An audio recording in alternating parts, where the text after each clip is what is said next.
NCL T20 2025-26 ইনশাআল্লাহ আমরা best performance করব, হোপফুলি আমরা চ্যাম্পিয়ন হব। বরিশাল বিখ্যাত অনেক কিছুর জন্য, আপনি পেয়ারা বলতে পারেন। পেছনে উঠছে বাংলাদেশের পতাকা, যার ক্যাপ্টেন দাঁড়িয়ে আছেন, তাদের সামনে বগুড়ার ঘাসের ওপর এনে রাখা হলো সোনালী রঙের শিরোপা। ক্যামেরার লেন্স যত ঝুম হয় ততই বেশি করে ফুটে ওঠে শিরোপার সৌন্দর্য। গত বছরই পূর্ণযাত্রা শুরু করে NCL T20, আর তাতেই সামনে আসে দৃষ্টিনন্দন এই শিরোপা। দেশের ক্রিকেটে বেশিরভাগ ট্রফি নিয়েই সবসময় সমালোচনা হলেও NCL T20-র শিরোপা কামায় বেশ সুনাম। অনেকের কাছে তো এ যাবৎকাল অবধি দেশের ক্রিকেটের সবচেয়ে সুন্দর ট্রফি এটি। যাই হোক, বছর ঘুরে ফিরে এলো NCL T20-র নতুন আসর। এবার হচ্ছে আরো বড় পরিসরে। আগের বার যেখানে এক শহরেই গোটা টুর্নামেন্ট চলেছে, এবার তা বিস্তৃত হয়েছে 3 শহর অবধি, যার মধ্য দিয়ে বগুড়ায় বহু বছর পর ক্রিকেট ফিরছে। আর সেখানেই হলো জাঁকজমক NCL ট্রফির উন্মোচন। ওয়ালটন এখন দেশের সীমানা পেরিয়ে পৌঁছে গিয়েছে 50টিরও বেশি দেশে। ওয়ালটন, ঘরে ঘরে বিশ্বজুড়ে। তবে 8 দলের টুর্নামেন্টের শিরোপা লঞ্চিংয়ে উপস্থিত কেবল 4 কাপ্তান। কারণ হলো ওই যে ভিন্ন ভিন্ন শহরে খেলা। যাই হোক, ঢাকা, বরিশাল, সিলেট এবং বর্তমান চ্যাম্পিয়ন রংপুর, এই 4 দলের ক্যাপ্টেন উপস্থিত ট্রফির সামনে। সেখান থেকে একে একে মঞ্চে ডেকে নেওয়া হয় 4 অধিনায়ককে। সেই সঙ্গে দেওয়া হয় তাদের চমৎকার সব বিশেষণও। যেমন শুরুটা হয় সিলেটের ক্যাপ্টেন জাকির হাসানকে দিয়ে। সিলেটের ক্যাপ্টেন জাকির হাসানকে। সবার শেষে আসে রংপুরের কাপ্তান আকবর আলীর নাম। ডিফেন্ডিং চ্যাম্পিয়ন মঞ্চেও গেছেন ট্রফি হাতে নিয়ে। ট্রফি নেওয়ার অভ্যাস যার ছোটবেলা থেকেই, আমরা স্ক্রিনশট ফাঁসও দেখেছি।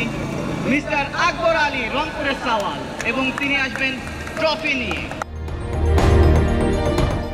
বিসিবি বস আমিনুল ইসলাম বুলবুল আগেই জানিয়ে দিয়েছেন NCL T20-কে আন্তর্জাতিক মানের টুর্নামেন্টের মতো করে আয়োজন করতে চান তিনি। সেই ছাপটাই দেখা গেল প্রথম দিনই। ICC কিংবা ACC-র কোনো টুর্নামেন্টের মতো করেই 4 ক্যাপ্টেন জানালেন নিজেদের দল নিয়ে প্রত্যাশার কথা, যেন টুর্নামেন্ট শুরুর আগে চলছে ক্যাপ্টেন্স ডে।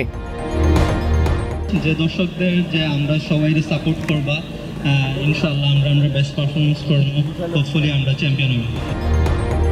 ঢাকার ক্যাপ্টেন মাহিদুল ইসলাম অঙ্কন জানিয়ে দিয়েছেন চিত্রনায়ক অনন্ত জলিলের গানের মতো করেই ঢাকার ছেলেরা খুবই smart. Very very smart. Ananta জলিলের সেই গানের মতো ঢাকা কি আসলে স্মার্ট? আমার মনে হয় যে স্মার্ট, কারণ শহর আমরা, রাজধানী আমরা, তাহলে মনে হয় যে আমরাই স্মার্ট।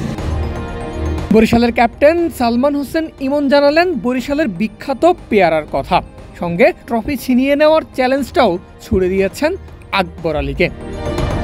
বরিশাল বিখ্যাত অনেক কিছুর জন্য, আপনি পেয়ারা বলতে পারেন। ইনশাল্লাহ, কারণ আকবর সবসময় নিয়ে থাকে, তো ওর জন্য একটা চ্যালেঞ্জ ছুটে দেওয়া আমাদের দরকার। মোরাই কাপটা লইয়ে যাওয়ার ইচ্ছা আছে। তবে শুধু বরিশালই নয়, বর্তমান চ্যাম্পিয়ন ক্যাপ্টেন হুমকি হিসাবে দেখছেন বাকি 7 দলকেই। আমার মনে হয় প্রত্যেকটা টিমই হুমকি স্বরূপ, কারণ প্রত্যেকটা টিমই ওয়েল ব্যালেন্স। তো আশা করি খুব দুর্দান্ত টুর্নামেন্ট হবে। এ ধরনের আয়োজন বাংলাদেশের সবচেয়ে বড় ঘরোয়া টুর্নামেন্ট BPL-ও দেখা যায় না। এই আয়োজন শুধুমাত্র এন্টারটেইনিংই নয়, দেশের ঘরোয়া ক্রিকেট কালচার তৈরিতেও রাখবে বড় ভূমিকা। তাই এমন আয়োজন সত্যি প্রশংসনীয়। সবশেষে যেমনটা আকবর আলী বললেন, দুর্দান্ত একটা টুর্নামেন্টের প্রত্যাশা দর্শকদেরও। পারভেজ আল হাসান, ক্রিক ফ্রেন্জি।